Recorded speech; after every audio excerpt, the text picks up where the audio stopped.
may tahe, at hindi talaga yan yung swelas ng Kobe Mamba Rage. Sa ibang tindahan pinalitan. Di ko lang alam kung sa mga ka-sneaker community, today ang project natin ay actually may soles na to before sa ibang tindahan pinalitan. Di ko lang alam kung sa ano yun, ano? Pero pakita ko sa inyo yung before. Tapos sinolsop namin to be the exact match ng Mamba Rage. So this is a Mamba Rage na Kobe.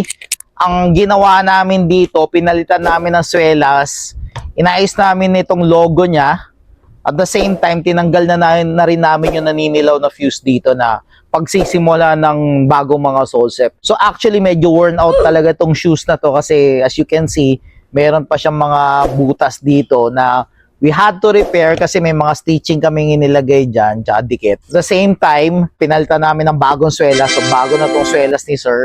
Exact match na siya, hindi kagaya nito. Ito yung before. Makikita nyo, may tahe, at hindi talaga yan yung swelas ng Kobe Mamba Rage. Si Sir dito, nagpapalit na ng bagong, ito yan, itsura niyan. Siyempre, napakalayo naman yan sa totoong swelas, di ba? Dito sa Soul Game, ginagawa natin ng paraan para kahit papano ma-exact match natin yung mga soles na ipapalit sa mga shoes nyo. Lalong-lalo na kung Kobe yan at saka may mabibilan pa tayo ng pamalit. If you want these kinds of services at gusto nyo magamit ulit yung mga Kobe shoes nyo, yung mga Mamba Rage nyo, please message us here at Soul Game para sa mga exact match na mga soles na solusyon para sa mga shoes nyo. So game, pagod mong sapatos, we revive that.